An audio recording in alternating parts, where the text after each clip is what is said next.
আসসালামু আলাইকুম। আজকে আমি বানাবো গুঁড়ো দুধ দিয়ে মালাই চপ মিষ্টির রেসিপি। তো মালাই চপ মিষ্টি বানানোর জন্য এখানে আমি 1 বাটি গুঁড়ো দুধ নিয়েছি, আর এখানে নিয়েছি একটা ডিম যতখানি লাগে ততখানি দিয়ে দেবো। আর লাগবে এখানে অল্প করে একটু বেকিং পাউডার, আর লাগবে ঘি।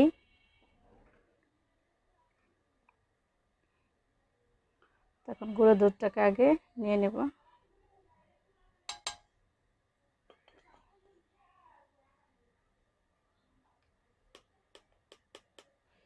বেকিং পাউডারটা একদম অল্প দেব, আর বেকিং পাউডারটা দেওয়ার চেষ্টা করবেন, বেকিং সোডাটা দেবেন না, তাহলে কিন্তু ভালো হবে না। এখন এখানে দিয়ে দেব 1 চামচ পরিমাণ ঘি। এখন ডিমটাকে ভালো করে আগে ফেটিয়ে নেব।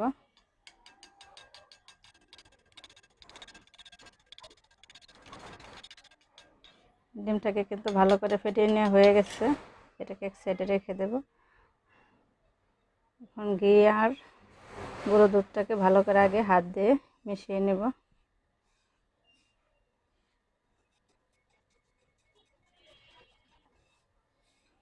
তো মিশিয়ে নেওয়া হয়ে গেছে। এখন অল্প অল্প করে ডিমটা যে গুলে রাখছি অল্প অল্প করে দিয়ে আমি একটা ডোর মতো তৈরি করে নেব। আর এই ডোটা কিন্তু খুব বেশি শক্ত হবে না, নরম নরমই হবে।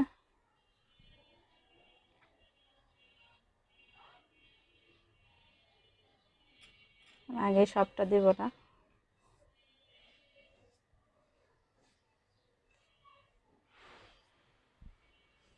এখানে কিন্তু আমার একটা ডিমে লেগে যাবে 1 বাটি গুঁড়ো দুধে।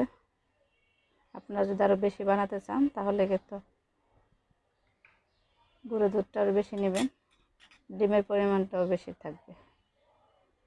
আমি কিন্তু এখানে সবটা ডিমে দিয়ে দিচ্ছি। মালাই চপ মিষ্টি বানানোর জন্য এখানে আমি 1/2 কেজি লিকুইড দুধ নিয়েছি, আর দুধটাকে কিন্তু আগে থেকে একটু জাল করে রাখছিলাম, একটু জাল করে ঘন করে নিয়েছি দুধটা। তো এখন এখানে দিয়ে দেব পরিমাণ মতো চিনি।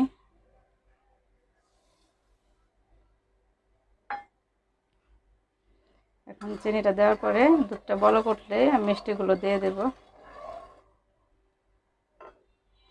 এখানে কিন্তু সবগুলো মিষ্টি বানিয়ে নেওয়া হয়ে গেছে। দেখুন, মিষ্টি বানানোটা আপনাদের দেখানো হয় নাই। এরকম করে গোল করে হাত দিয়ে হালকা করে একটু চাপ দিলেই এরকম হয়ে যাবে। আর খুব বেশি ছড়ানো যাবে না, তাহলে কিন্তু মিষ্টিগুলো ফুলে ভেঙে যেতে পারে। দুধটা বলক উঠলে মিষ্টিগুলো দিয়ে দেব।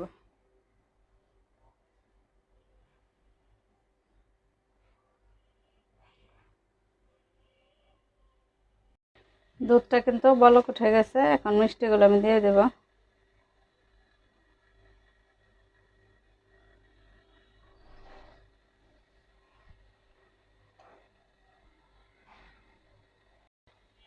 মিষ্টিগুলো দেওয়ার সাথে সাথেই কিন্তু ভেসে উঠছে, দেখুন, ধোয়াতে দেখা যাচ্ছে না। তো এখন আমি একটা ঢাকনা দিয়ে ঢেকে এরকম হাই হিটে জাল দিয়ে নেব 10 মিনিটের মতো। জালটা কিন্তু কমানো যাবে না, এরকম উতরে উঠলেই একটু উদ্রে করে দিতে হবে, ফেরাটা যাতে বের হয়ে যায় বাতাসটা। এরকম এরকম করে ঢেকে ঢেকে 10 মিনিট জাল করে নেব। এরকম করে বাতাসটা বের করে দিতে হবে। আর মিষ্টিগুলো দেখুন এখনই কতটা বড় বড় হয়ে গেছে ফুলে। আবার ঢাকনাতে ঢেকে দেব। এই তো মিষ্টিগুলো জাল করে নেওয়া হয়ে গেছে, দেখুন মিষ্টিগুলো ফুলে কত বড় বড় হয়েছে। এখন চুলাটা আমি অফ করে দেব।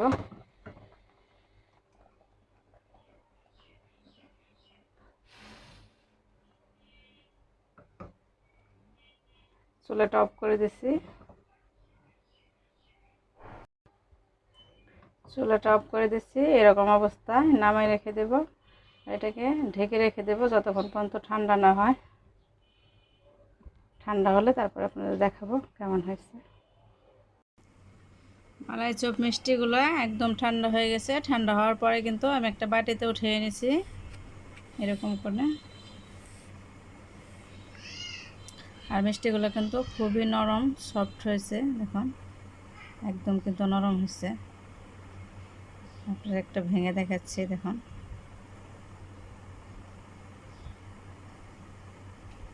ভেতরেও কিন্তু রসটা খুব ভালোভাবে ঢুকে গেছে, আর মিষ্টিটা কিন্তু খেতে অসম্ভব মজার।